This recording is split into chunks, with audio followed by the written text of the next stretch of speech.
We have a lot of tools that are at our disposal today as Angus breeders to select genetics. We've got 17 or 18 EPD traits and numerous dollar values and some new EPDs on the horizon.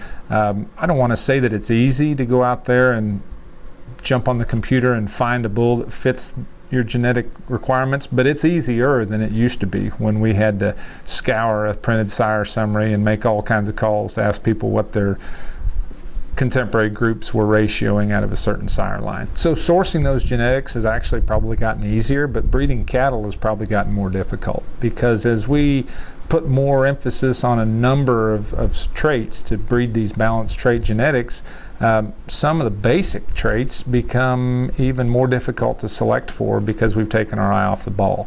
It hasn't happened here, and it won't, because regardless of what level of genetics we may achieve for any given trait or traits, if that cow can't breed in a defined breeding season, lay down and have that calf early and raise him up to weaning, those genetics go wasted. If that bull can't make it up and down the rocks to breed the cows when they need to, his genetics get wasted. And so that's why we were one of the first herds to enroll in the Angus Association's Maternal Plus program. It's why we started submitting breeding data to the association over a decade ago to try to see if we can pinpoint and find ways that we can select cattle better for things like reproductive efficiency, heifer pregnancy, hopefully cow longevity.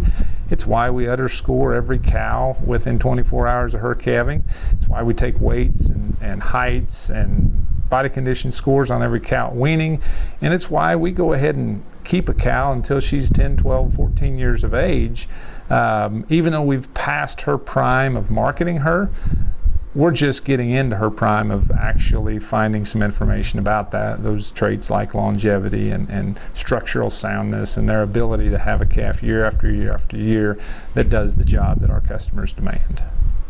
So the bulls that are out of a cow herd that's handled like we handle it, very common sense, very similarly to most of our customers, we believe that those decades, if not centuries, of selection for longevity, for reproductive efficiency, for soundness, translate directly into those bulls. These bulls, yeah, a lot of them are out of first calf and second calvers, but a lot of them are out of 10 and 12 and 13-year-old cows that are still out there in the pasture grazing and nursing a calf and breeding back for the next one. And I think that longevity that's bred into these bulls does separate them.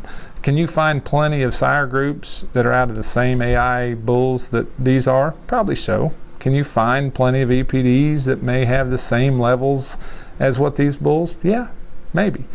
But can you find a set of cows that's of the age that these cows are, that are handled on forage 365 days of the year and expected to thrive in that environment? Anymore, that's probably a little rare. And that's something that differentiates this set of bulls from a lot of bulls that you'll see elsewhere.